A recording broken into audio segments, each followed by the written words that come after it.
our class was about specialness, about the desire in each one of us to be special to the one we have a special affection for, to be the best for that person, to be the favorite of that person.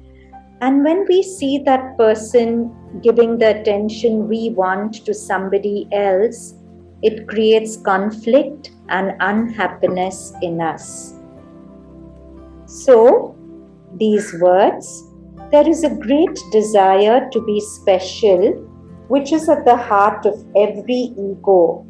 To the ego, to be special means to be the only one, to be appreciated more than the rest.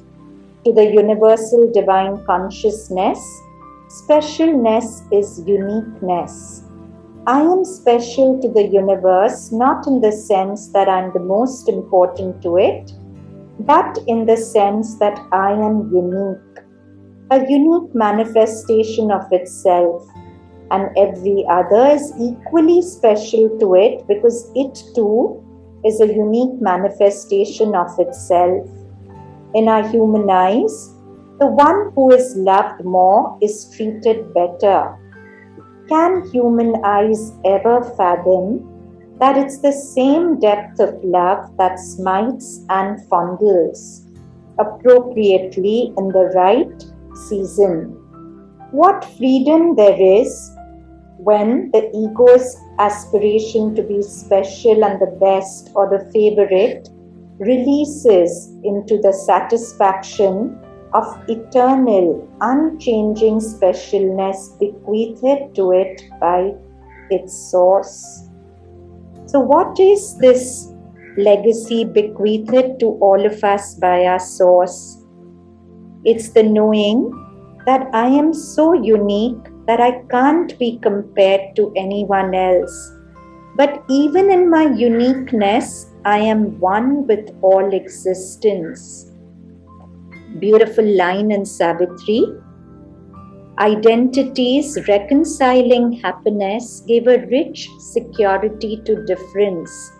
When I'm different from somebody else and that different stares at me starkly, when suppose that person is getting the attention, success, whatever that I want, I'll feel threatened. But if something reminds me that at a very ontological, essential level, the person I'm competing with is me, then I get security, though I feel different from the person. Identities reconciling happiness gave a rich security to difference. So, Sri Aurobindo invites us to feel special in a very different way. Special not by feeling that we are special because we are the best or the favorite, but special because we are one with everyone else and simultaneously unique in ourselves.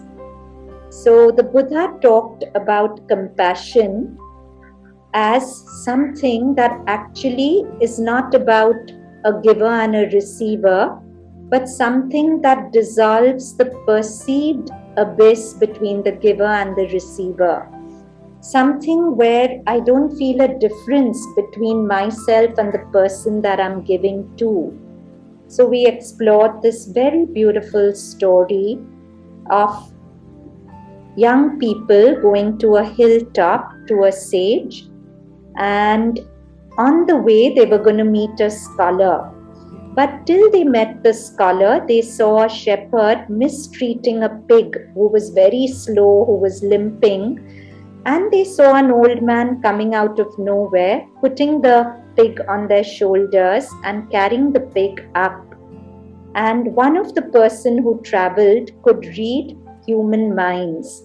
So he read the mind of the shepherd who was thinking, I know there are fools, but no fool like an old fool. Another traveler could read animals' minds, and he read the pig's mind, who was thinking of nothing at all. The pig had forgotten. There was no gratitude in the pig. So when the men reached the scholar, they asked the scholar, Sir, we saw this happening, why do you think the old man did it? Was it because he couldn't tolerate the shepherd's attitude, or he was feeling sorry for the pig, or he did it because he felt he'd feel guilty later, thinking he couldn't help? And the scholar said, of course, he was a great noble man, and he did it to stop himself from feeling guilty later on. When they reached the hilltop, they found that the old man who they'd come to seek was the same man who had put the pig on his shoulders. And when they asked him, "Sir, why did you do it? Did you do it to assuage your guilt, or why did you do it?" The old man simply blinked. He didn't remember. So for him, compassion was really dissolving the abyss between the giver and the receiver. He felt so one with all existence that to reach out and help all existence came as naturally to him as breath.